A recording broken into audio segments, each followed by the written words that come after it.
The Tour of Oman will be the first opportunity for many of this year's Grand Tour contenders to see how they match up against their rivals. It's the sixth running of the race and it continues to prove itself as an important part of the early season.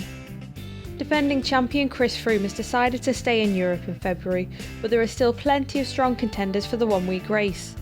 Here are Cycling News' top 5 riders to watch for the Tour of Oman.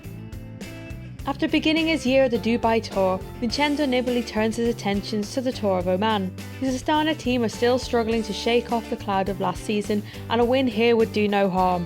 Nibali has had mixed success at the race in the past, with his best performance coming in 2012 when he won a stage and finished second in the overall classification. He'll have his eyes on the traditional Green Mountain finale, and with no Froome or Contador, Nibali is a clear favourite for the GC.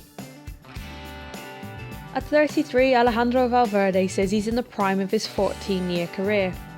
With victory already at the Mallorca Challenge, the Spaniard's season couldn't get off to a much better start. It's Valverde's debut appearance at the race after choosing to skip his native Ruta del Sol for the first time since his comeback. He comes into the race in strong form, and his abilities in the sprint and the climbs make him a tough competitor over a course like the one he'll face in Oman. TJ Van Garderen will kick off his 2015 season by leading BMC at the race. The American had an up-and-down 2014 that saw him fracture his hip in Romandy, but go on to win the Team Time Trial World Championships in Ponferrada. The lack of time trial in Oman goes against Van Garderen, but that didn't hold him back last season when he finished second overall behind Froome. At 26, Van Garderen should be nearing the peak of his career, and 2015 will be a crucial season for him. Rigoberto Urán finished third at last year's Tour of Oman and will make his season debut at the race once again.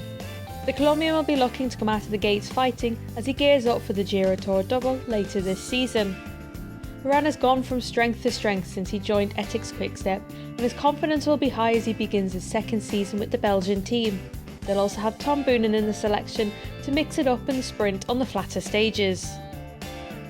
With Chris Froome staying in Europe, the pressure of team leader is likely to rest on the shoulders of Leopold Koenig. Koenig joined Team Sky this winter after an impressive performance at last year's Tour de France. He's already had a solid start to the season with 2 top 5 finishes at the Mallorca Challenge. The Czech rider could do some serious damage on the summit finish of Green Mountain. Along with Koenig, Sky bring a strong lineup to the race, including Philip Dijkenen, David Lopez and Wout Poels.